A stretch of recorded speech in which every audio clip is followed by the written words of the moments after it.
Hello, welcome to episode 6 of Into the Van. I'm Mike West. This episode is with Tom Ward. As a comic artist myself and a comic writer in the most loose term possible, I've brought out 2 anthologies with my friends under Cog Life Comics.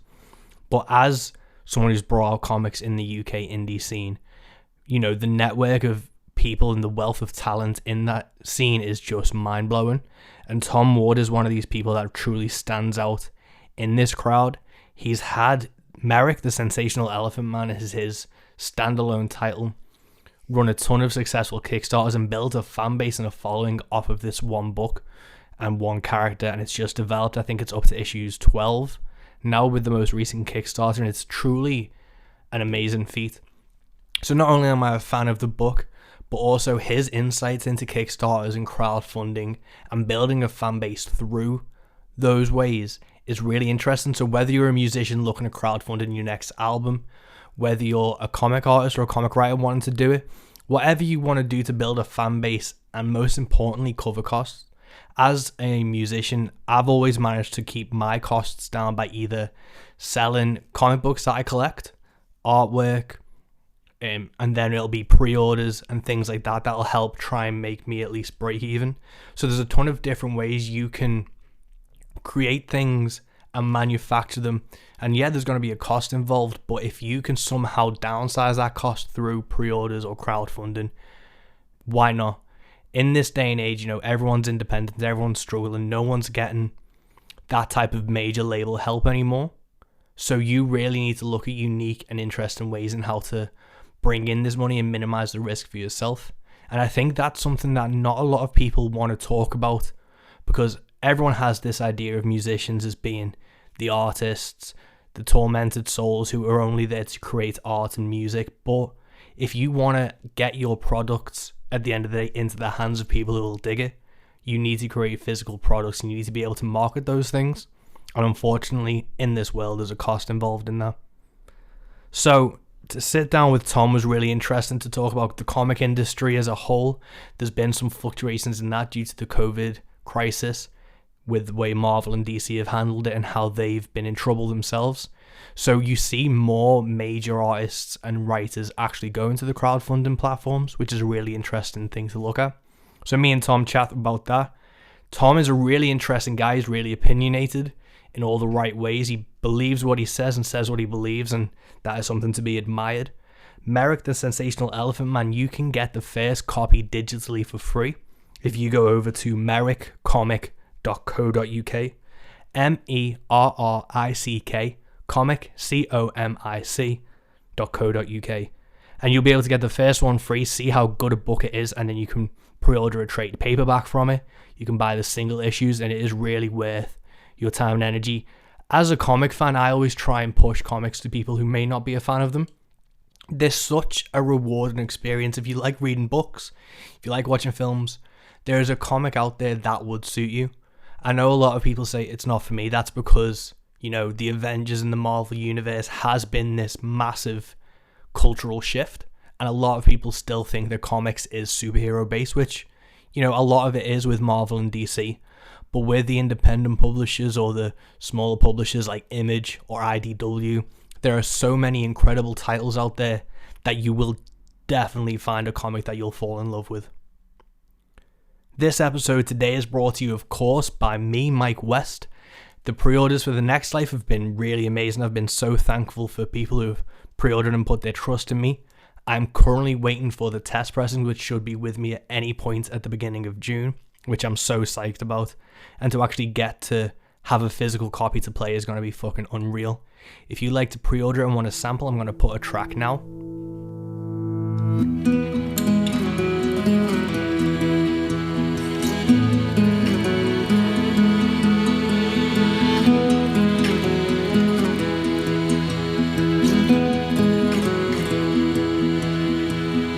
What if we never woke? What if we stayed? What if we spent our life in a world we made? What if we slept all day and loved all night? What if we ran away to a peaceful life? All I'm asking, all I wonder, all I'm saying is don't go.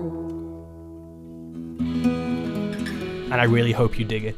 If you want to pre-order The Next Life, you can go over to mike333west.com/store. That'll take you to my Bandcamp, and then there's a ton of different options and bundles that you can pre-order The Next Life. There's including vinyl, CD, digital, all the formats. I've got you covered. So, Tom Ward, the comic rebel of the UK industry. This is a really interesting chat about crowdfunding, comic books, music, everything else in between. I love chatting to this guy. He's been a wealth of information and just such a friendly guy at Comic Cons and whenever we've met. And I really hope you get something out of this, whether you're a musician, an artist, whatever you want to do. This is the podcast for you. So, Mike West and Tom Ward, into the van we go.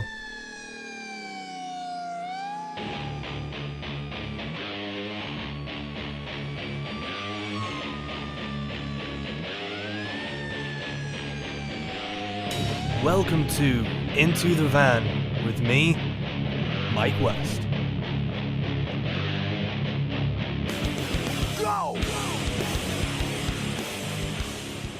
Cool. So I've hit record now, so all socio-political and Marxist comments are off the table now. Let's keep it above board. But how long's left on the Merrick Kickstarter now? 52 hours. 52 hours. So yeah, Saturday night, 8 o'clock it finishes. So yeah. So this is gonna come out in June. So will it be available to buy outside of the Kickstarter once it's finished? Yeah, the minute the Kickstarter finishes and I get the files off to the printer, Rich, I tend to put like a pre-order up on the web store.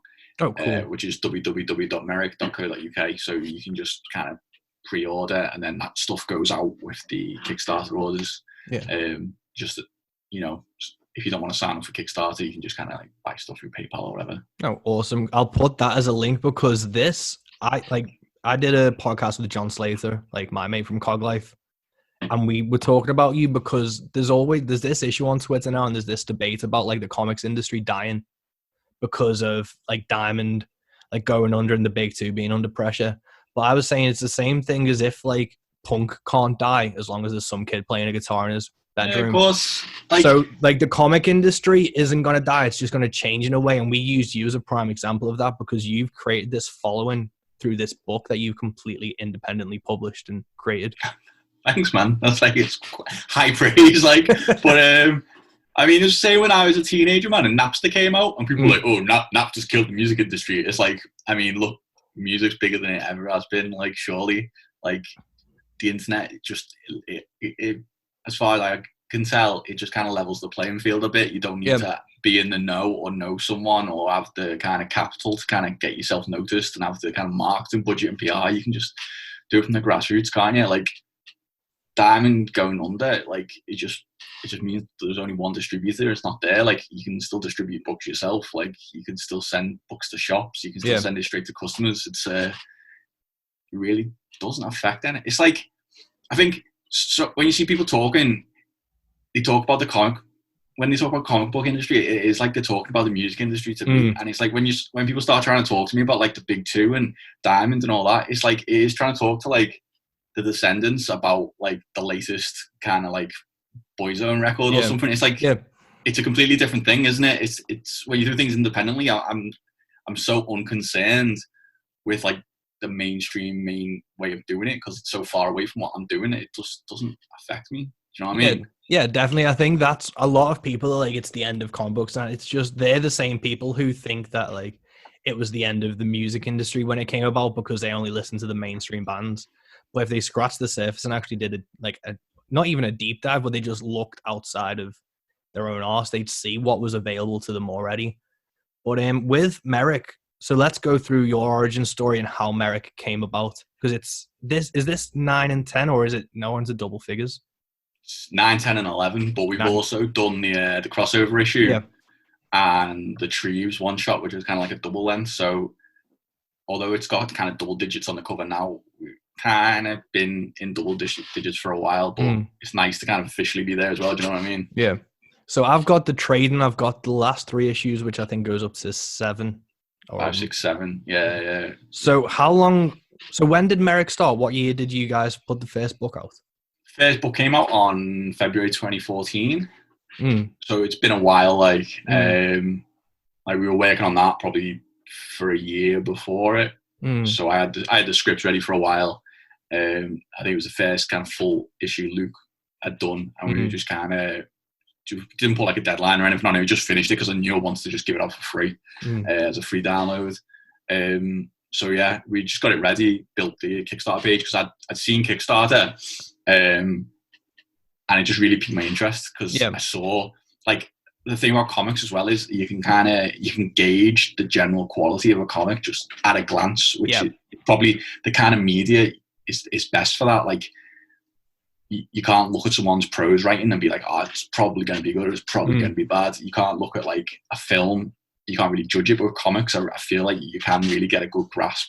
And the stuff I was seeing on Kickstarter, I was just like, this looks great, it looks just as good as anything else. Like it's awesome, like people are doing this. And I was just seeing other people, and I backed a few and I got some good books, and I was just like, this is like, I could do this. Like I've wanted to make a comic, this is the ideal way to do it. Like, why wouldn't I do this? Yeah. And so that was always the plan. Take it to Kickstarter, and I kind of did figure it would fail, and it was just like a bucket list item. You know, do a comic book, and I gave it out for free, get as many people to read it as possible, and like I was happy with that. That was cool. And then we got it in print, and then we did the next 3, and I was like, oh, this is wild, and just kind of just keeps going. Yeah, it's great. Yeah.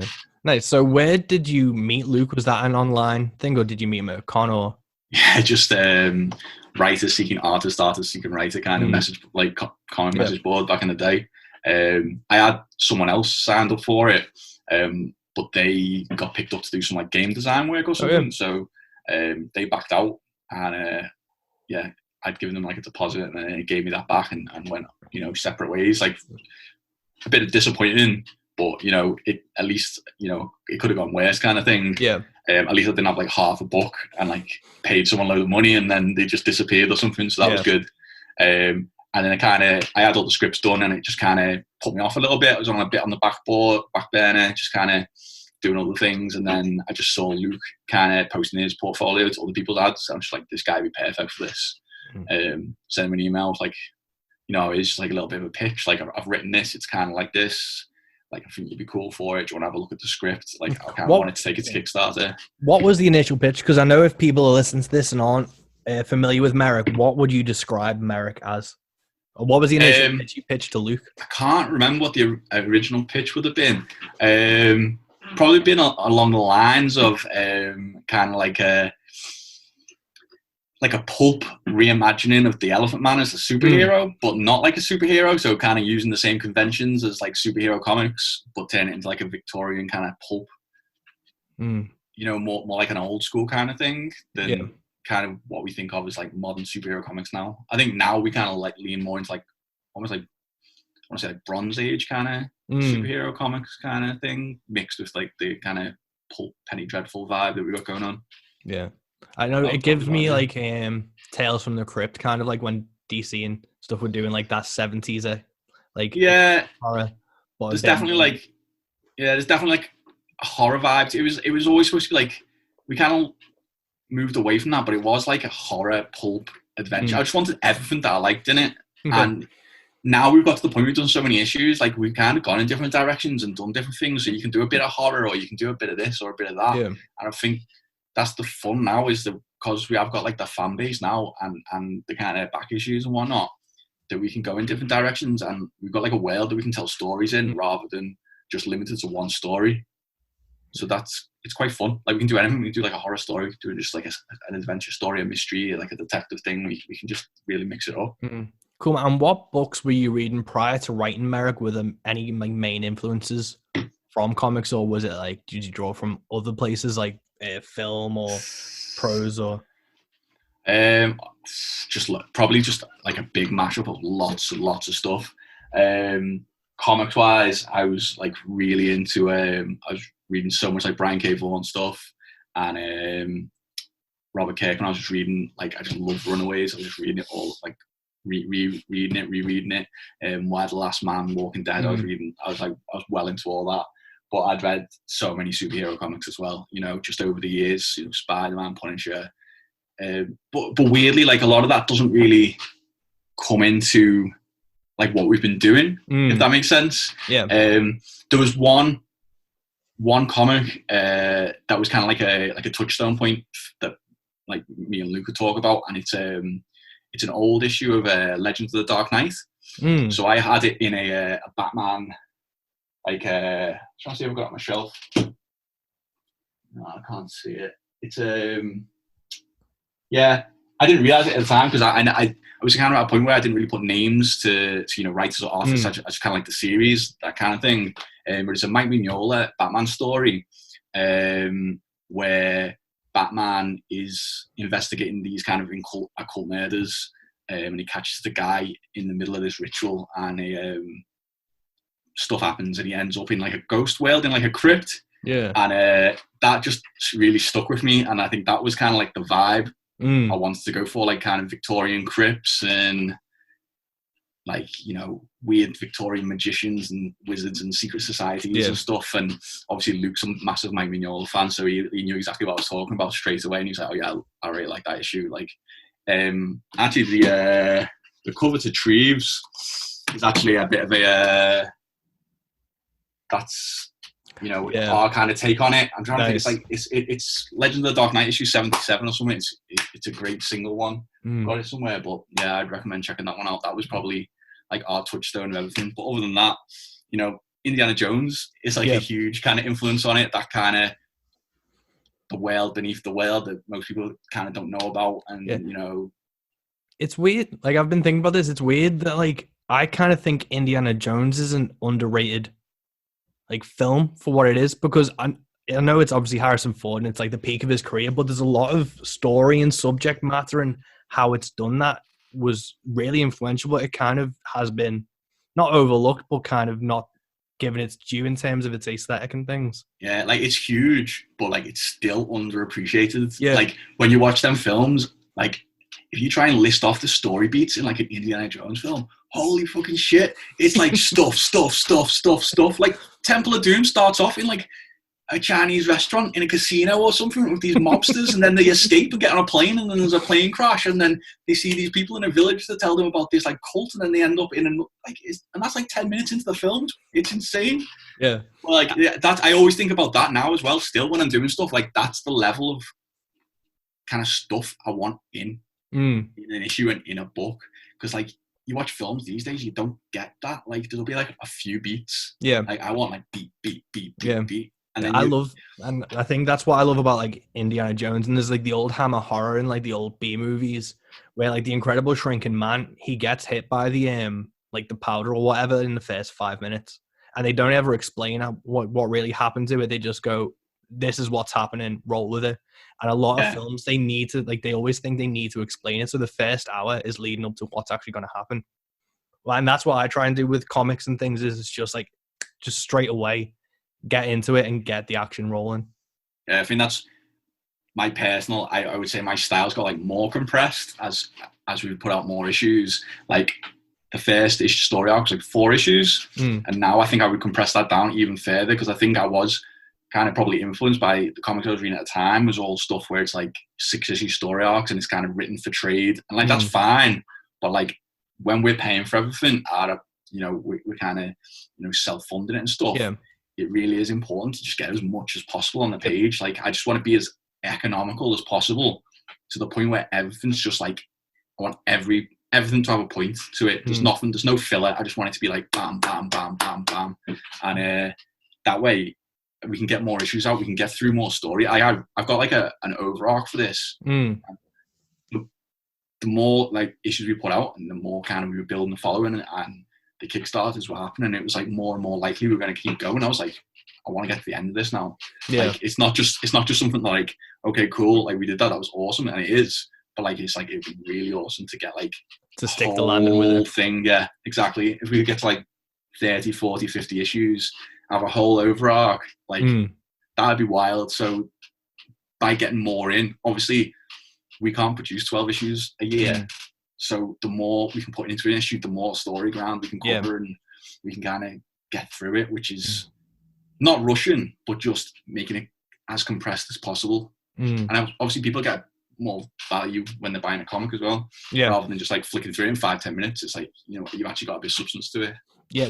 What's the page length? Is it 28 or 30 pages for America? Depends. Depends completely. Issue to issue we change it because we can. Like issues 5 and 6, that story arc, it could have easily been 3 issues, but it would have been like 3 issues with filler. So I did 2 32-page issues, and then like the kind of, because the thing about comics that I really like is like the episodic nature of it and the ongoing nature of it. So I think the like the little cliffhangers at like an end of an issue is super important to me. I always think of stories in terms of like the opener and the closer, and throughout that arc I'll think, oh, this is a great opening, this is a great close, and I want that at the end of an issue, because don't want to spoil things, but like issue 7's got like a great end.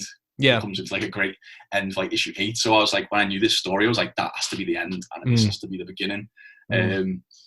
So yeah, like the Netflix shows change TV where they can just do whatever length they want.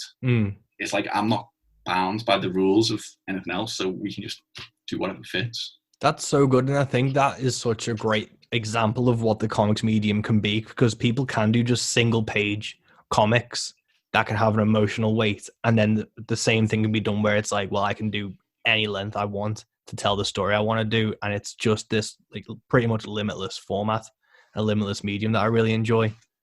Yeah, it's the challenge of fitting yourself to you know the same issue length every month. It's got to be tough. Like that's a real skill for the guys who can do that and fit it. You know, your publisher says you got this many pages for an issue, this many pages for the trade paperback. Like that's what you're doing. Like that's a skill to be able to land all that. But for us, I'm happy for every issue to be a different length, every paperback collection to be a different length, because why not? Like, there's nothing holding us back on that. Yeah. So what's your writing style and your process for Merrick? So you say you've got an overarching plan, but then does that change, and how would you go about writing the issues themselves? Mainly I think about story beats. So again, for the whole overarch, I had kind of different waypoints. So I had the beginning, a couple of other important things that need to happen, and the end kind of lined up. And then I break that down into kind of like what I think would be arcs. And then I break those arcs down into story beats, and then think about how they would fit in an issue. Okay. And then what I do is I kind of like break stuff down to pages. So I'll write 1 to 24, 1 to 22, whatever.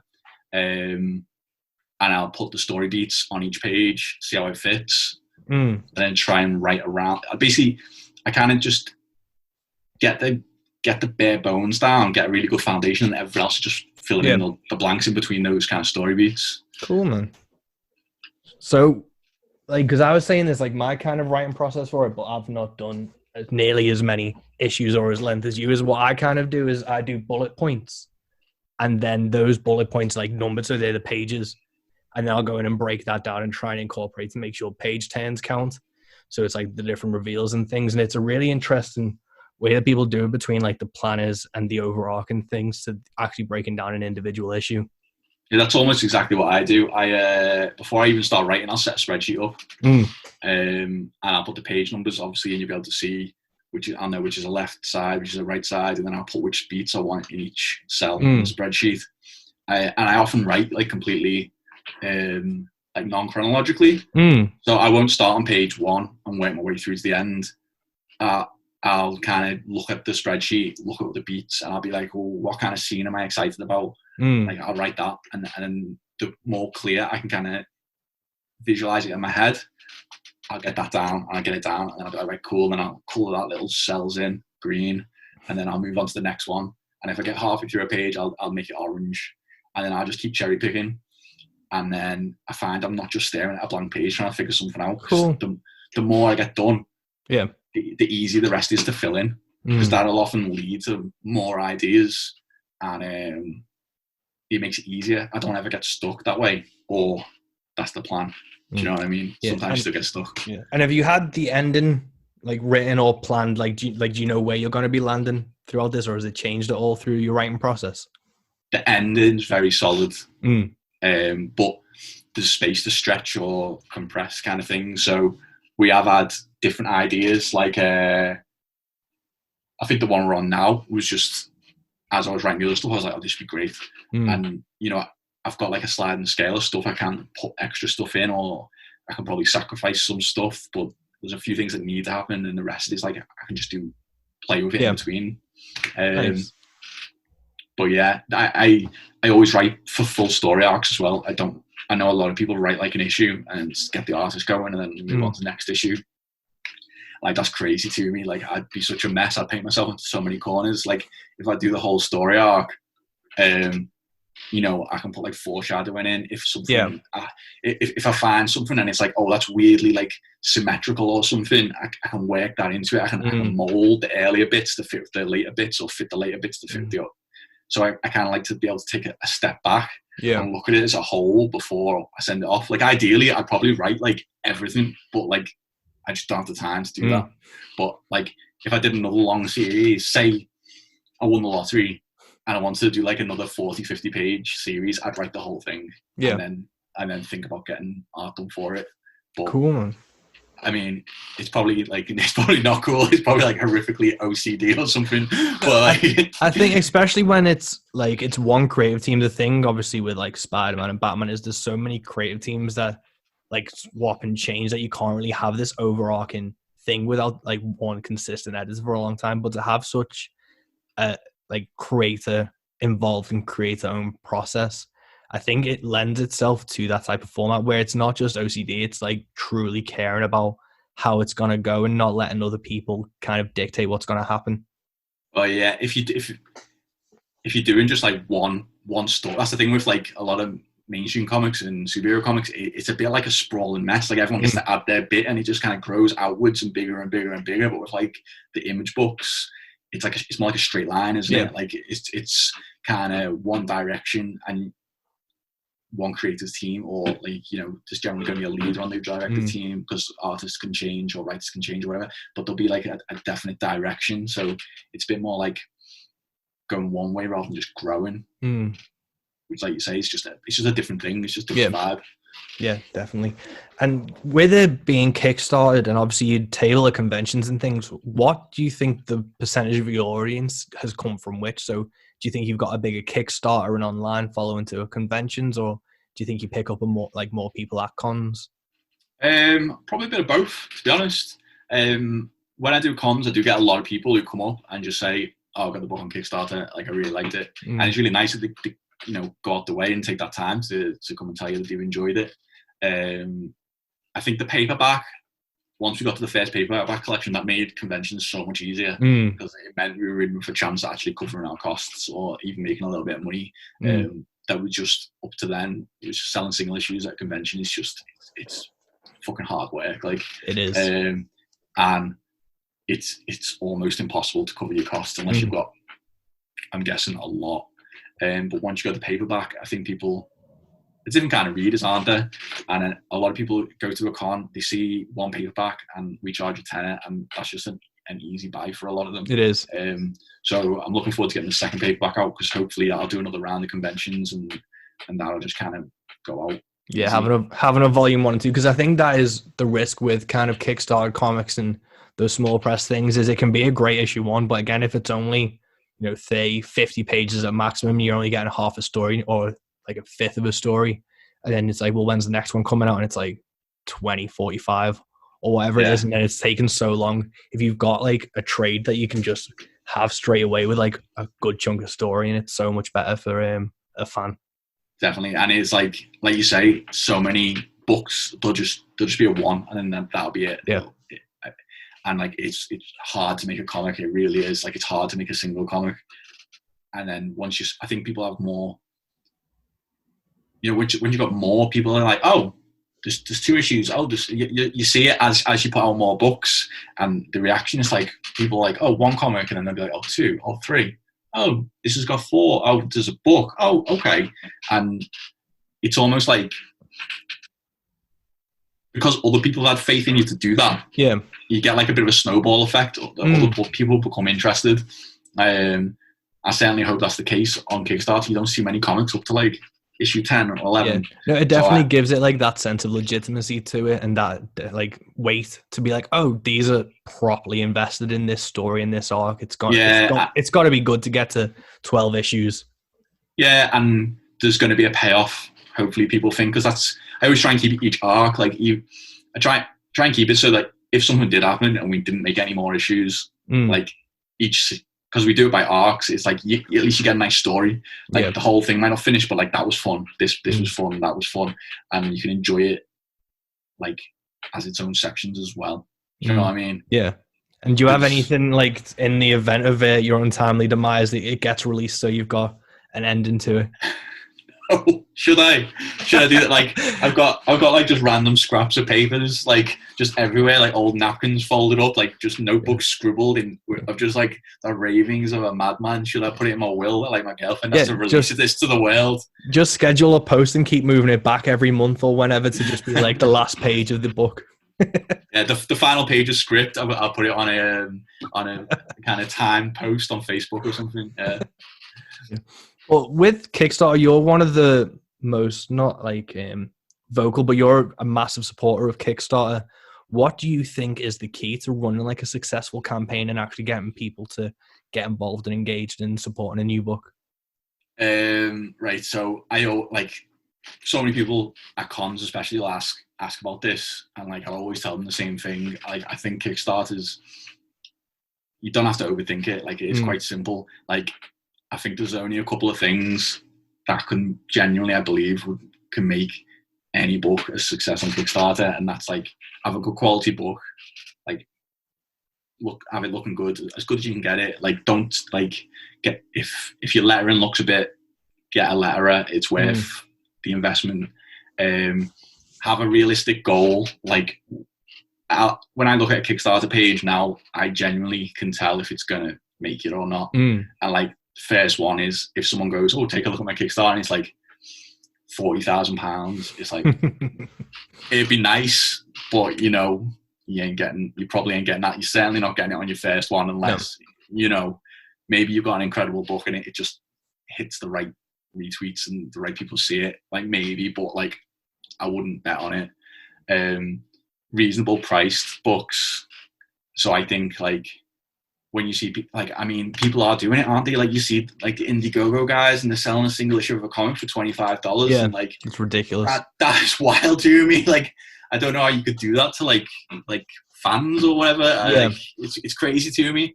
And people go, well, it works, and it's like it does work, but I'm trying to sell like 10 issues of my book now. Like, yeah, no one's gonna buy 10 comics for $250. Like. It's not. Well, it's not. That's at $10. It'd be $500. Like, yeah, it's not sustainable. Exactly. So I genuinely, the cheaper the better.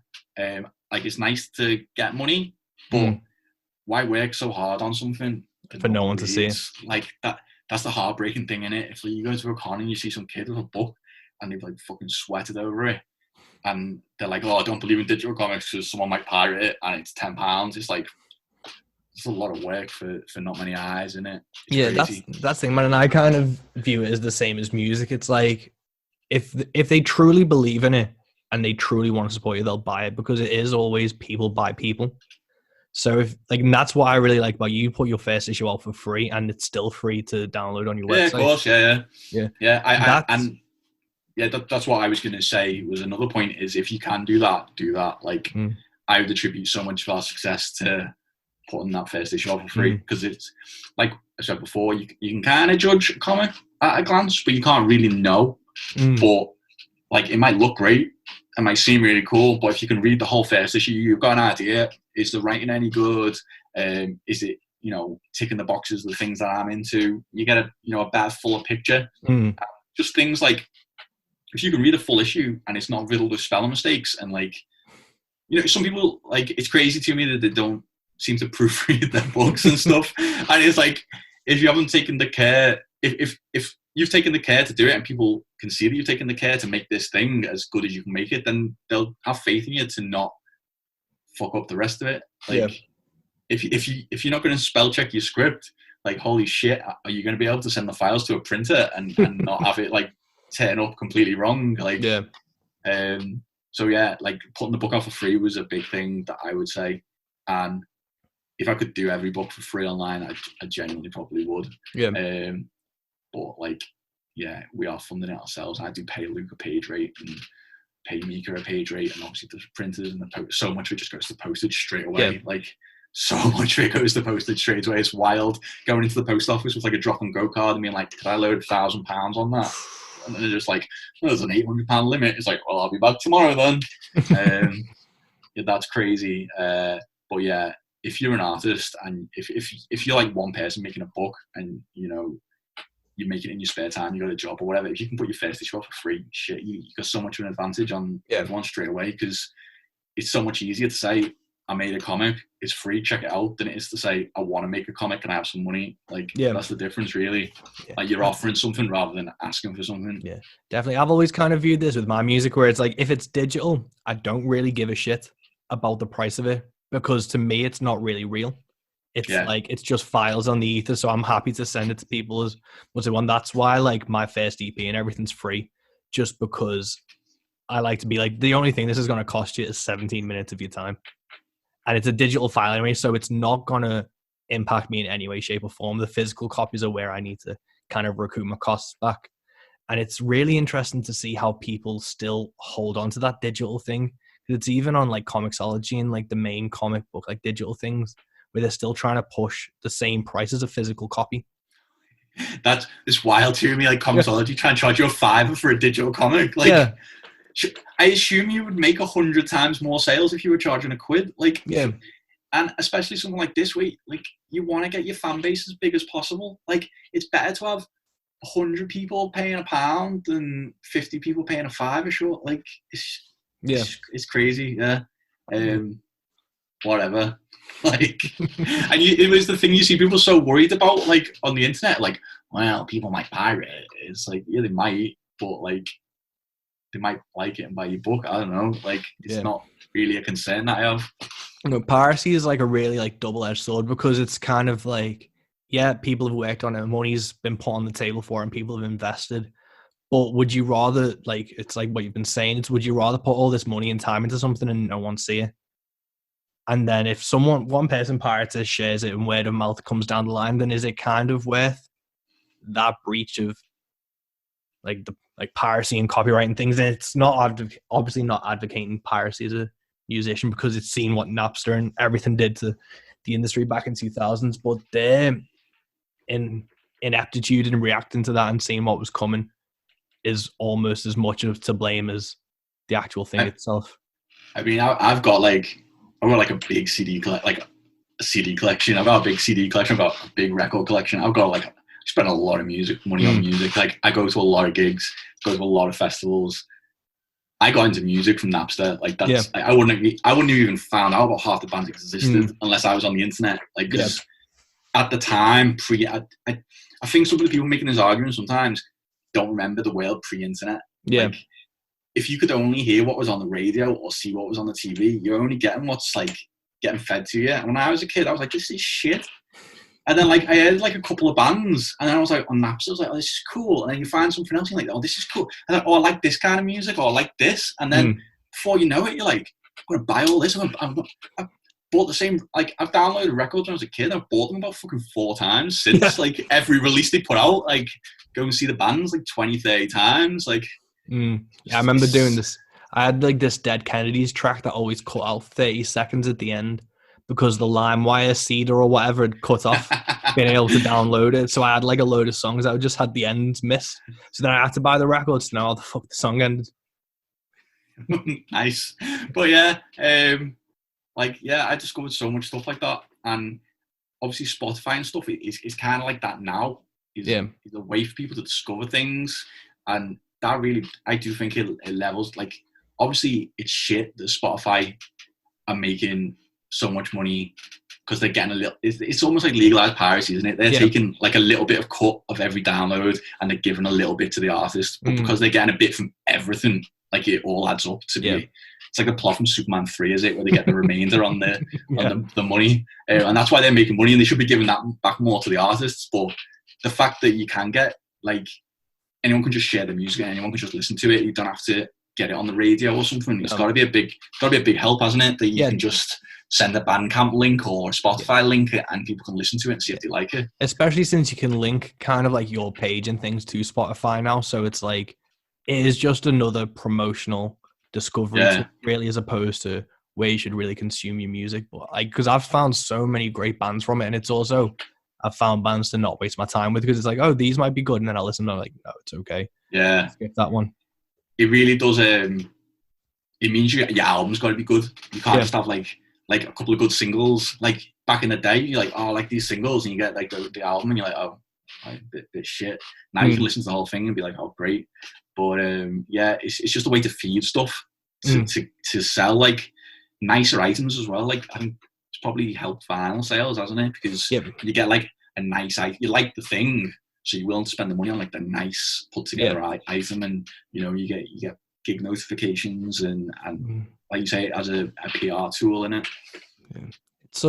That's like, there's so many things you can always pull apart different parts of like mediums and things to see how people are going to consume it. And there's always things you can take issue with. But I think if you're just passionate about what you're creating and you just want people to give a shit, then you should just be on as many things as possible and be willing to take a bit of a hit to just keep on going and keep on creating and getting it out there. It's a really weird situation everything's been put in, because it's always the middleman making the money. The artist and the consumer have just this weird relationship. They're just kind of like hoovering everything up in between. Have you seen Panel Syndicate? No.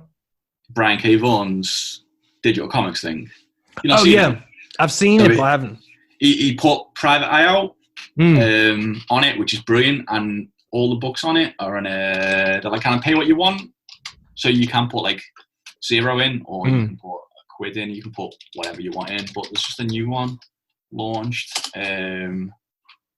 this weekend or last Friday. I haven't read it yet. It's the new Ed Brubaker book, Friday. Oh yeah. Buy it now, pay what you want. I think it's great. Like, that's kind of like the Bandcamp model, because if you put in just pay what you want, then you will get more of a return from the people who like care, and it's such a great accessible way. And it's even like, I follow a few Instagram comics, obviously they're all free, but they have a PayPal link, and I'll kick in if you kind of situation. Yeah, there's so many like different mediums. It's again because of people have been dealing with Diamond and kind of ingrained in this mentality. There's so many different ways to break in and create something and get it out there without having to follow what's been before. I think too many people worry about the industry side of things and like the industry model as it currently stands, rather than thinking about all the way around it. Like, I think I read, I can't remember who it was, that someone was writing like the realities of like an image book, and it was like they were getting like 5 cents on the cover price or something for the creative team, and it's like, that's terrible, dude. Like, if you kickstarted that and just sent it out yourself, you would get a lot more and need to make a lot less sales to get the same kind of amount of money. Do you know what I mean? And like, obviously you're getting the shelf space and the kind of brand awareness for your name, but at that point, like, it's wild. No, it doesn't. It doesn't make sense, especially with like these creative teams. Like if Rob Kirkman and Jason Latour did like kickstarted the next trade of Southern Bastards, could you imagine? They'd make like so much, like not only money, but they'd get such a bigger audience, because worrying about shelf space is crazy in this day and age for physical shops. Yeah, and I mean, like, I know people at that kind of level would be like, well, I've got better things to do than pack up like 20,000 packages, but like, you could just get someone else to do it. Yeah. Like, and you could just factor that into it, that you're going to pay a couple of staff members to just fire books out, and like, sounds like my time's virtually worthless, so I've got no problem sitting there packing books up. But it's crazy to me. Like, if it was the option between selling thousands and getting 5 cents, and everyone else is kind of looked after. And this way, where we kind of just sending stuff directly out and covering our costs, and I can pay Luke and I can pay Mika, then it just makes more sense to do it that way to me. I think there's got to be like, there must be like a level that you get to when it's not viable anymore, and you have to, you know, make that huge jump up to use the kind of diamond distribution. But I reckon I could deal with 1,000, 2,000 easy. Yeah, I think, especially like with this day and age, and like you've got like Postmates and all these other ways of like getting things out to people. Distribution companies aren't what they need to be or what they have to be anymore. Like there's so many ways around things in this day and age. I think the big thing that is the international stuff. Yeah. So like definitely like if Diamond, you know, they get your books on a boat and they take them across like kind of freight, which is something that maybe you could sort yourself. Yeah. Maybe it's impossible. I don't know. I haven't looked into it. And then have it kind of distributed from the US. That'd probably save you like a fortune. Like when we did the Merrick Dr. Crow crossover, I wrote it with Corey Freer, who is the Dr. Crow creator. And what we did was we printed it over here. I sent half the books over in just one kind of courier ship package, and then he distributed them, and that saved a fortune. Yeah. So like I could definitely see the kind of advantages of having like a depot in each region, like, and that's something I'd be thinking about looking into. Like maybe even I've considered getting a cheap flight to America and just taking a suitcase full of books and then send them out separately when I get there. Do you know what I mean? Yeah. Because when you're sending out packages and it's like 10, 15, 20 quid to send some books to America, like I can fly to New York for like 200 quid. Yeah. Like I could easily take 10 packages with me and then, you know, post them when I get there. Like yeah, it's like even with like music, I've seen a few different people who have been like touring and things, and they'll have like whoever their tour manager or whatever for the UK, they'll just give all their merch to them and then be like, okay, now we've got a UK store, and they'll do the same in Europe and stuff. And it makes so much sense, but I don't think people kind of plan that far ahead or anticipate that level of demand. But even just having that in your back pocket's super helpful. I think that will probably start popping up with more people going to crowdfunding and them getting bigger. I think there probably will. I know in America there was a few distributors, weren't there, and there were printers that were handling that kind of thing. We're cracking print doing that, but they went under like last year. I think so. I'm sure there was a few people and starting to look into it where you'd just be like, okay, we'll deal with your entire kind of fulfillment of your Kickstarter, obviously for a cut, which is either reasonable or not reasonable, depending on whether you can do it or you can't do it. But I think other people might start popping up because you see some of them are huge now. Some Kickstarters just like, especially more and more like established people, like Todd McFarlane's doing like a new Spawn figure, isn't he? He's like blown past 1 million. Like once Todd's on there, like anyone could be on there doing books and needs like a European distribution or Australian distribution, American distribution. And I think that definitely opportunity for people to kind of do that thing. Like if someone in America had a huge Kickstarter and contacted me and were like, oh, would you print it and post it out? I'd be like, yeah, sounds like. Yeah, I've offered that because like who I used to do my t-shirt printing and stuff, a few bands I know do, and he's just based in Liverpool. And I've just said to these American bands, look, if you get 100 of these t-shirts printed and sold, I'll happily post them out, because it's all just like, it's still getting out there and it's still helping these like creators and stuff keeping on. But this reminds me, and I'm glad we segued into international, is you have somehow managed to transcend all borders and all areas with their Comic Cons by doing the Kitchen Con. yeah. That's one way to put it. I couldn't be asked doing cons, so I just thought it'd be funny to do one in my kitchen. And like it's kind of crazy how big it's kind of grown. Like you did the last one. Like we had like 20 people did the last one. Like it was really interesting, well, because again, I always like people who think outside the box and kind of anticipate what's happening. And you nailed it with the Kitchen Con, because you did it obviously before the pandemic hit, and you were doing this. Yeah, I was doing it for like a year. Yeah.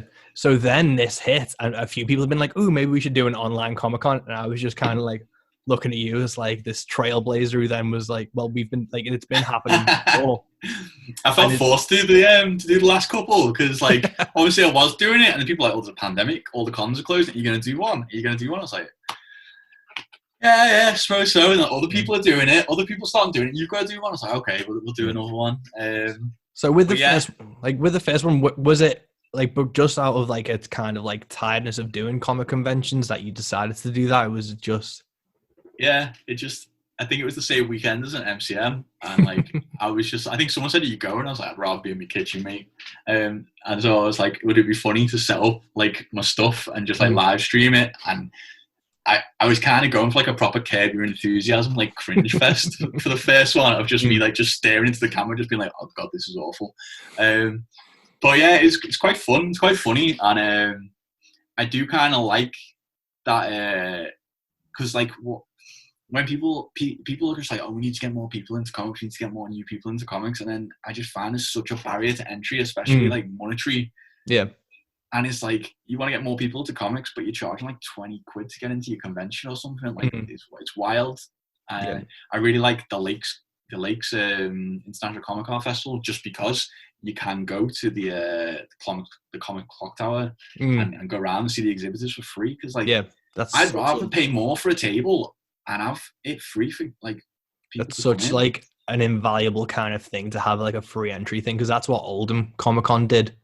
Yeah, that's Oldham Comic Cons. Like, that's exactly what you need. Like, because otherwise, you're just getting the same people who know they're into it, and they're coming in. And like, you want to get the people who don't know they're into it, and they want to have a try and see what it's all about. And that's the good thing about the Kitchen Con and these online conventions is, you know, there's so many overheads and not just creating the comic, but then tabling can be from like £60 to £80 to ridiculous money for the MCMs. I think what's football now? Even that's like 100, 130, 140 or something. Like if you're selling your comics at like £3, £5 a pop, £3 a pop. It's a lot of comics to sell before you even broken even. That's before you even talking about travel, accommodation. Hotel, the fact that you printed those comics, so like 20 to 30% of what you're selling for, you probably paid to make it, and then the time and effort you put into it. It just it's cons just started feeling like a zero-sum game to me. That's what I was thinking. I was talking to John and Deck about it because we were doing a few when we went hard. I think it was 2018, and we went to a load. And it was we only had 2 issues of like an anthology out, so they weren't selling great. And it's just, why are we sinking so much time into it? Because it's just like a money sink. And that is money that you could then be putting towards creating the next project. And then with the Kitchen Con and the online comic, every comic you sell is then pure profit. Exactly. And it's only taking an hour out your day. Like, cons are so time intensive that like, even if you make money, when you think about how much time you put into it, it's like, shit, man, like I could have just given this book away for free and gone and done a shift in like a bar or something, and I've moved more comics and got more money. Like, and that's what the thinking behind it was. If I sold one book at the Kitchen Con, that was like the equivalent of selling like 30 books at an actual con and taking me an hour out of my day. And also, I thought it was funny, and I still think it's quite funny. Yeah, man, it's so good. But it's nice to see other people getting involved, and I think that's the other thing. Like, it's free for everyone, so like exhibitors don't have to pay anything, so there's nothing off their pocket. Other people can just come and watch, and I think we've done like 4 now, and I haven't got through watching all the 4 ones because like it's like 20 hours of stuff to watch. But I think people who are kind of, I don't know what's the word, like people who are coming as like customers, let's say customers or not exhibitors, they're starting to get more involved and starting to ask more questions and stuff, and that's great. And that's one of the big things about conventions. It's adding to the community elements of it. Yeah, and it's letting you connect with people and seeing people who've done it, and like maybe you're interested in doing it, and you can kind of pick the brains a bit and ask them some questions. Because like, what can you do at cons? You can sell books, you can talk to people, and like you can network, and you can do all that on the internet. Like, I understand like back in the day before the internet, like portfolio reviews. That's a huge hugely cool thing to be able to do and be able to talk to creators. But like, you don't have to pay entry to do that now. Like, if someone's willing to give up an hour at a time, you can just talk to them. You can buy a book off someone. Like, if you go, like, it makes it better for everyone as far as I can see. Yeah, it's just leveling the playing field again, and it's the people who are willing to put an hour down and just sit in front of it. I think I did 20 minutes because my phone kept crashed like 3 times. I was just I don't know what was happening. I've just had like a bad technical week for like the last 3. I've had a technical month, but the Twitter crashed, and I was just like, I can't do this. And I knew John was live streaming and doing his thing, so I was like, I'm just gonna like watch other people's videos for this now. But it's a nice little engaging thing that people can get behind. And I think at the moment the music live streams are so saturated that you can't. Everyone's got an acoustic guitar and they're doing like covers, aren't they? And it's just like, oof. Yeah. So the way that other mediums are bringing this in and doing like comic conventions online and things, it's such a great way to bring out the diversity of what you can do and promote yourself. I really like about the Kitchen Con is like it's kind of really bringing out like a lot of creativity out of people as well. Like at a regular convention, everything's you can have your own flavor at your table, but it is very regimented. Like black tablecloth, black tablecloth. Like to see Gav and Emily doing the Kitchen Con nights where Gav's in like a fucking tux and Emily's got like a ball gown on and they've got like a disco light and like Italian disco playing while they're drawing and talking about their comics. Or like Joe Glass's one from Kitchen Con 4 that I watched last night, and he's got all this like face glitter stuff on and like just this insane glittery top and a big feathery coat. It looks like he's in like the BBC broom cupboard from like CBBC or whatever. Like and the other one, Mika, who let us Merrick, he did one, and his setup is huge. It was like it's giving you a chance to play with different things and really get like your personality and kind of like you make your comics and you make your book and you put that out there, but like so much of it as well is like the personality of the kind of creator. And if people can kind of see that and they go, oh, like this is my kind of vibe. Like, I feel like we're on the same page. And like, obviously not everyone's for everyone, but if you can connect with someone and be like, I'm going to check their stuff out. Like they seem like they're on the same kind of wavelength as me. Like it's cool, isn't it? It's like, it's giving everyone an opportunity to do something. Yeah. It's so much fun. And I think it's just like, that's why I truly like about the comic scene. Obviously I was saying on the live stream, it's like I spend 0 amount of time at the con. The second John sits down, I'm like, just let me know when you need a piss, and I just go off and like travel it around. And it's so nice to network and meet people who are passionate about it and creating things. I love comics. I haven't read. Like, I'm so far behind on what to actually read. Like my to read pile's massive at the moment, and it's just I'm looking forward to being able to take some time out to actually get behind and like read some books. It's a good time for it. Yeah, it is. I've got the new Saga volume. I need to reread Saga and then read the 3rd hardcover. I've got Wicked and Divine, and I've got a few indie things to read as well. All of them, I think, unless is the Wicked and Divine's finished, hasn't it? Wicked and Divine finished. I've only got the 1st hardcover, so I need to get the others. So I'll go through those. I think I finished it. Yeah. Is it good? Yeah. I don't want to give anything away. Yeah. Like I don't want to ruin it for you. No, it's good. It's good.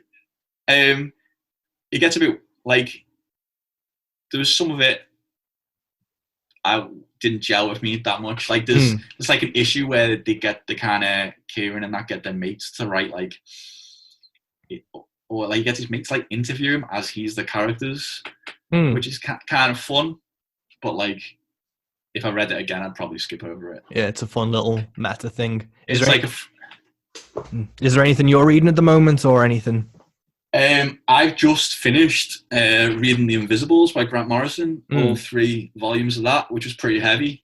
So I had a little break from comics, and I'm reading Jonathan Strange and Mr. Norrell. You ever heard of that? No. It's a hefty kind of novel.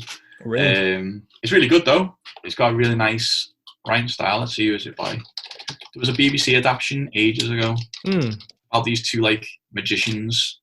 It's a novel by Susanna Clarke, Oh, Jonathan Strange and Mr. Norrell. Yeah, it's really good. It's an alternative history set in 19th century England around the time of the Napoleonic Wars. oh.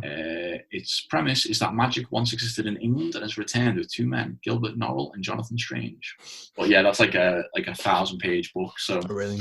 yeah, I'll be working my way through that. And I think I've actually got up to date with all my comics. Mm. Cool. I recently read Man in the High Castle because I'd watched a bit of the TV show, so I got the book for Christmas and I read that, and that's for what it is and the premise of it. It's a really quick book. I think I finished it in like 2 flights. I'm up for a bit of that. I want to watch the TV show. It looks quite cool. Yeah, but I've been reading more like non-fiction stuff at the moment and been like dead, just like thinking, because it was after the election I bought a Blueprint for Revolution by this Serbian protester, and that's a really interesting book, and Utopia for Realists. But I do want to get back into the fiction kind of things. Have you read Stoner by John Williams? No. It's like this author, and like he died before that book kind of found its stride. And it's such a great book when nothing really happens. It's just like a mundane tragedy. But I finished it on a plane to Belgium. And you know when you don't want to cry in public? So you sat on the plane just kind of... Yeah, I just waited. I was basically the last person to leave because I was just getting my shit together. I was trying to like finish this book. That was a really great one. And it's just, there's so many books out there now that are so good that I always worry I'm never going to be able to like finish them or even read them in the first place. I've had like an insane kind of reading list of comics and books, and it's only just starting to feel like it's getting under control. But yeah, this 1,000-page Jonathan Strange is really knocked me back a bit, because I was getting through them, and now it's like, oh, this is, actually got to put some work into it. But yeah, I really enjoyed The Invisibles by Grant Morrison. It's quite heavy. I don't know whether I knew exactly what was going on all the way through it. Probably would read it again. But yeah, it's good. Yeah. I think I've got a few Kickstarter comics coming through. Umar Dither's Lad. Yeah, I've heard through about that. The thing is, I've been so skint for the last like few months. I've not been able to back anything for a while. Yeah, I was like that for like the last year or so. So yeah, I'm just kind of getting back into it now. So I'm dreading whenever the next actual convention is at Thought Bubble or wherever to start picking some actual books up again. I don't think anything's gonna happen this year. No, I think next year. Same. I think there's gonna be a pretty much, because I've got a few gigs that are meant to be booked in for September, and it's kind of like, is it gonna happen? There was someone asked me if I wanted to do a festival in May, and I was like, no. Yeah, we just got offered the gig in December, and like, I don't know, can't maybe it'll happen. Like, yeah. But it's at the moment, I'm like, hopefully, like if you crank out a vaccine on the weekend. Yeah, it's a shame, innit? Like, I've so many gigs and festivals and stuff cancelled now. It's great. I've got a festival in July, and they've still not cancelled it, and it's like, really? Come on, guys! Like, we both know this isn't happening. Yeah, because I've got tickets to see Rammstein in June, and everything else in June's cancelled, but Rammstein are just holding strong, and it's just like, come on, guys! And Bloodstock's meant to be in August, and that's still going ahead at the moment. Yeah, I think a lot of them have got to wait for like their insurance policy to kick in, and they sort of probably have to wait until it's like within a certain period of time, and then they can cancel it. But it's just it's shit in it for everyone. It is, man. So what's kind of on the horizon now? So the Merrick Kickstarter's got, is it 52 hours you've got left? It finishes on Saturday. Saturday night, 8 o'clock. Yeah, 52 hours to go. Yeah. £5,349. Pretty good. Nice. That's pretty good. Yeah. So once that's Kickstarted, obviously it'll go to print, and then it'll be posted, and that'll take a while. So that should be pretty fast. Really? Yeah. The art's completely finished for the next issue. The letters have been with Mika for like a week and a half. So I would kind of hope they'd be back before the campaign's finished, and we'll have all the file finished. So hopefully, fingers crossed, as soon as the money drops in the account, straight to the printers. Awesome. Get that one printed. I would hope at that point Luke would probably have some of the art done for 10, because we've got like a nice kind of like head start now. So I think, unless the lockdown gets heavier and the post office closes down, I think everything will be out like easily, like this year, easily. Mm. But yeah, they shouldn't. I can't foresee any problems. Like all No. the scripts finished. Luke's like we got into like a really nice flow now. Like it used to take us quite a while to do issues, but like I think the more he's drawn the characters and like gets to know them, it becomes more like becomes easier, doesn't it? It's like you got like you flex those kind of artistic like muscles already. You get straight back into it. Obviously, every time there's like new characters and stuff, there's like a bit of design work and getting to grips with them, but with the kind of regular cast, it's just like he gets it down now. Like it's really good to see us get like a nice bit of momentum, because we stopped for a while, just like stuff came up and whatnot. But I'd really like to kind of maybe even get like a regular quarterly release schedule. And actually, I mean, it's a bit ambitious, but like that would be nice. Do you like leave time between Kickstarters to try and give people a break, or is that just the way that like life happens and everything? It's more just like life, yeah. Just I've had stuff on and not finished the scripts. Or to be honest with you, sometimes when I've got stuff on, it helps me finish the scripts, because like I've got so much to concentrate otherwise that like it's a real pressure to like get this done. And I don't know, some of the best stuff I've done has been like, you know, forced to sit there, like I've got to do this now and get it done.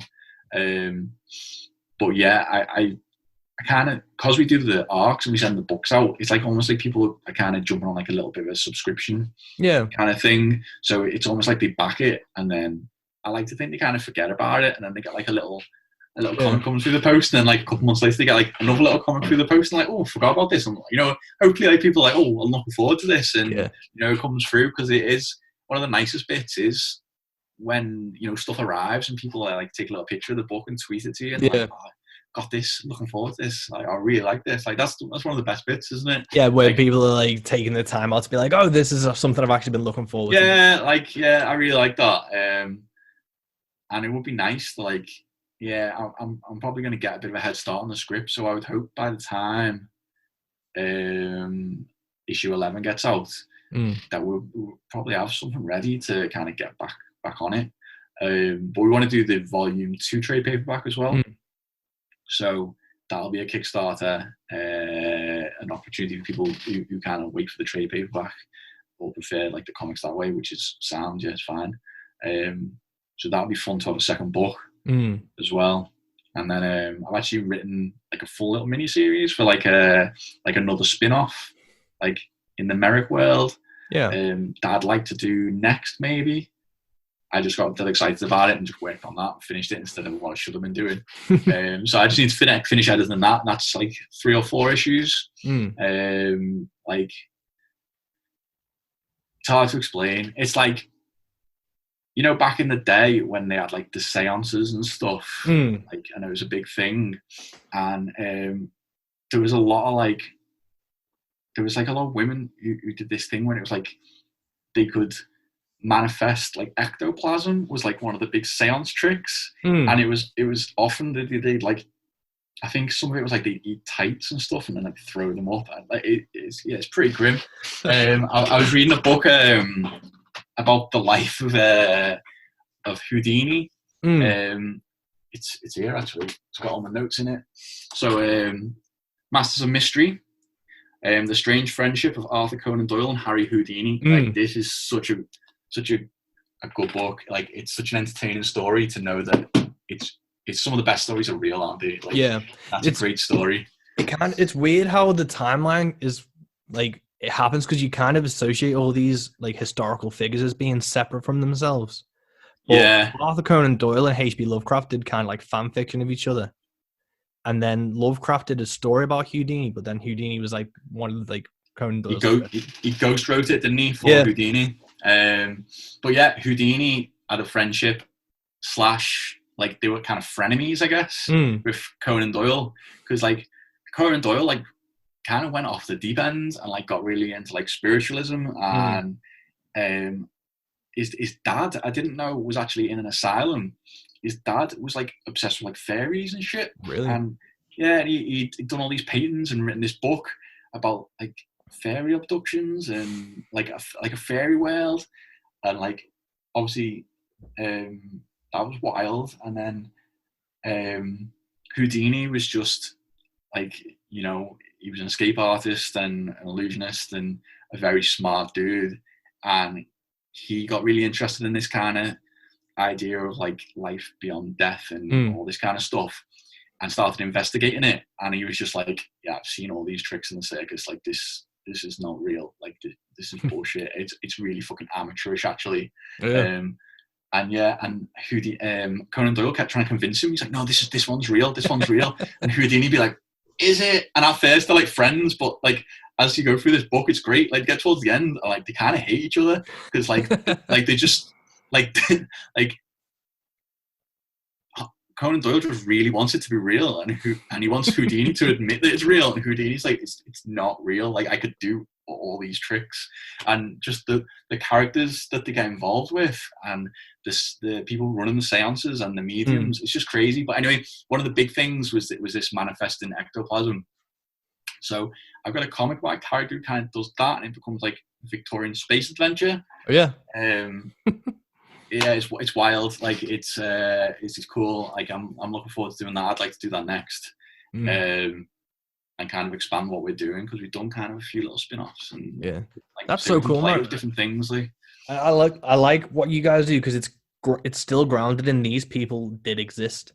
At one point, and it's grounded in, but it's taking like poetic license and liberties with things, but it's still got that real world weight to things. And I think especially there's so many historical things that are just batshit crazy. Like I'd love to see a mockumentary of Harry Houdini and Conan Doyle doing like a Most Haunted type deal. That's exactly like what they were doing. Like I can't like read that book. It's so good. There's so many great bits in it. Like there's this society like of Conan Doyle gets involved with that are like they're trying to prove, they put like prize money to like prove that like the afterlife exists, and they go around and like they go around to this one medium, and they're convinced that like she's legit, and then Houdini turns up and he's like, she's naked and clearly sleeping with you all, like you're just saying she's legit. like he's like, what is wrong with you people? Like it's honestly hilarious. It's like one of the most entertaining things I've read in ages. I would definitely recommend checking it out, because their dynamic is just brilliant. Oh, I'm gonna have to read that. That sounds so fun. Yeah, legend. How like I want to get Houdini in the comic at some point, but I just kind of need the timeline to line up. Trying to work out. Yeah, that's so cool. And like, did Houdini? He died trying to do an escape, wasn't he? He got punched in the stomach. Again, this book kind of gets into like there's like conspiracy theorists that these spiritualists sent this dude to rough him up, because he said he couldn't ever be winded because he had such like core strength. So this guy who was like an amateur boxer or something just kind of comes into his room, punches him, and it's like, oh sorry, and gets off. And he had like internal injuries that kind of killed him. Yeah, it's wild. But he had like a deal with his wife as well. Like he gave his wife like a secret like password, because he was like, all these people are going to try and contact me and say they contacted me from beyond the grave, and use it as evidence that like I was wrong in life. Fucking hell. So he's like, I'm going to give you this password, and like every year on his birthday, she'd do a seance and try to contact him. Like it's the whole thing's just, it's insane. It's great. It's wild, man. It's really good. It's really, really good. Definitely, if you get a chance to check it out, do it. Yeah. It's so entertaining. That's definitely something I'll need to be reading. So for 2020, you've got the Kickstarter ending soon. Do you reckon you'll do another Kickstarter for 2020? I hope we'd be able to do one more Merrick thing, whether that's either the next paperback or the next story arc or this other thing, which is, it's called Cosmic Lantern, but we'll have to see whether get a cease and desist. We'll see. We'll have to see. And then I've been writing something else for Johnny Cannon, who does The United. So we'll see if that happens or what goes on with that. But that is kind of very different. That's kind of like a council estate noir thing, like Green Room or Blue Ruin or Dead Man's Shoes. Dead Man's Shoes and Green Room is so fucking good. Yeah. So it's that, or Winter's Bone as well. That's like all the kind of thing, but like in a Northwest England kind of vibe. like proper.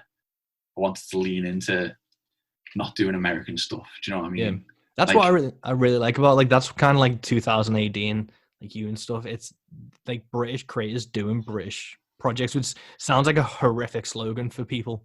Yeah, British creators doing British stuff. But it's always like with Dead Man's Shoes, there's a weight when you can see them going through a council estate where it just seems like more real.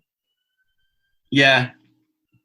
Like, it's almost like not leaning into like the Americanisms rather than doing the British thing for it's because you can you relate to it because you've lived it. Yeah.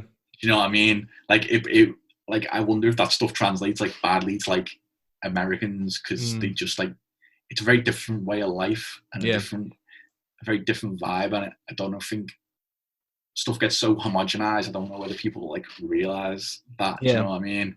Like it's just not the same. Like although there's so many similarities, we speak the same language and we get a lot of the same stuff and we do a lot of this, stuff a lot the same way. It's still very different.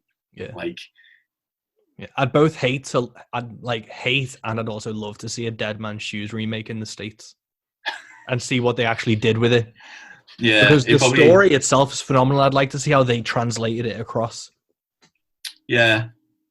It might turn into like, remember when they did Shameless and they didn't quite get it. And it was like, oh, aren't they nice and lovable? And it's like, not really. They're terrible. Like they're supposed to be terrible. Like everyone knows these people that are like that literally are like that. It's not really comedy. It's just how it is. Yeah.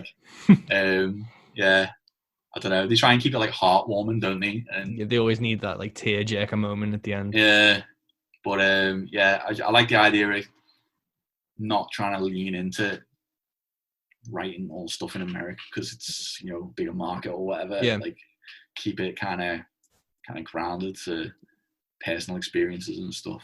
Yeah, that's definitely, and I think that's kind of like with my kind of music's more like Americanized. Obviously, it's country music and stuff. There's a lot of things that I'll just like flat out like avoid. Like I hate when like, British artists are talking about riding a highway, and you're like, it's a motorway, lad. Like, I've seen you post about this before. Yeah, it's like you don't want it. You got to do it with like a level of like sincerity to like, what your situation is, not leaning into like the cliches that have got no bearing on your experience, isn't it? Yeah, definitely. But we're wrapping up, and I think we'll call this time because I don't want to keep you too long. You've got a Kickstarter to promote that you do so well on Twitter. Thanks. I need to push a little bit harder. Like we've done really well considering there's the pandemic. We're not kind of hit our normal numbers for backers, but that's to be expected. And I'm hoping like people kind of will, when this is all over and people are sorted out and they've gone back to work and stuff, that the store will kind of pick up the slack, or people will pick the books up next time. So I'm just glad that we can make some comics. Like that's the main thing. That's the main thing. Yeah, exactly. We got some new books out. It's cool. Like we got to issue 10. It's cool. Like I didn't think that'd happen. Yeah, that's so good. Because even like I've just made like one book and like or like 2 books, and then it's like it's hard, man. Yeah. This is actually a thing that's happening. Like the level of pride you get from creating that thing. So you guys must just be on like another level with it. It's so cool. It's a bit of a weird one. Like it does feel not real a bit at times. Do you know what I mean? I'm just being really happy with how it's come out. Like just wouldn't really change anything that we've done. Like I'm just really happy with our output, and when you look at it all stacked up, I mean, that's like that's a chunk. That's a lot of so books, good. Like, it's cool, isn't it? Yeah. I mean, it means you've got to have a room like this. That's so many shelves. That's the stock room, like don't know if you could see that. So yeah, it's going to be like the next month or so. It's going to be very much like a production line in my back room, like envelopes, bags, boards, addresses. Yeah. I've got this pre-order, and I'm getting 300 vinyl and 300 CDs sent out to me, and I'm trying to still work out how many 300 vinyls is to like count like what my collection is, to be like, is this that amount or is it going to be bigger, or what the fuck, but it's going to be a space. Yeah, I remember when we got our first trade paperback delivered, we got 1,500, and like the guy just dumped a pallet outside, and I was like, oh shit, what have I done? Like, like that's a lot of books. Yeah. But yeah, it's cool. It's Yeah. cool. Are you selling your vinyl through the Bandcamp? Is it Friday with the no fees? Yeah, Bandcamp is waiving all fees. It's doing it for a fair few months, I think. It's doing it every other, like, I think it's one Friday a month for the foreseeable months. So they're waiving all fees. So I've got a white gatefold vinyl with a Ouija board that Deck designed. Awesome. Yeah, I'll try and contact Houdini through it. Should do, but you don't know the password, so you'll never be sure. Yeah. But I'm going to leave you to it, man. Thank you so much for chatting to us. Thanks for having me. Yeah, well done on Merrick. It's so fucking good. As a fan as well from reading the book, it's such a fucking cool thing to do. But, thank you very much. Keep going. It's wild, isn't it? Yeah, cool. It's crazy. Yeah. Right, nice to see you. Nice to talk to you. Yeah, in a bit. Take it easy. And there you have it, folks. That's episode 6 of Into the Van in the Bag. Thank you so much for listening. You know, this is always not something I take for granted, that people listen to me and, you know, spare an hour out of their day. That's truly something that matters to me. As a musician, I'm always thankful when people spend, 3 minutes listening to one of my songs. So for someone to take an hour out of their day to listen to me and my mates have a ramble is truly something we can't thank you enough for. If you want to support Tom Ward and his brilliant comic Merrick, the Sensational Elephant Man, you can go to merrickcomic.co.uk, merrickcomic.co.uk, Merrick Comic, and you can pick up the digital first issue completely free. And hopefully that is enough of a tease for you to pick up the rest of the issues. He's got paperbacks, individual issues, and it's definitely worth your time to check out. I also hope, if you want to, you can pre-order The Next Life, which is my upcoming record. And, tell your friends about this podcast, tell your friends about me, tell your friends about Tom, because word of mouth to me is still the most important thing. You can see sponsored adverts on Facebook, or you can have, a radio show promoting an artist, but how many times has that actually affected you and made you listen to an artist more than a friend or like or trust saying, hey, have you checked out this guy? You always check out what your friends say, or at least I do anyway, because if they're friends with me, they must have good taste. So they recommend me bands, I recommend them. We always recommend films, books, whatever. Word of mouth is still the most important thing. So tell your friends. Into the Van. We've got episode 7 in 2 weeks' time, and thank you so much for listening. Stay safe, guys. Peace.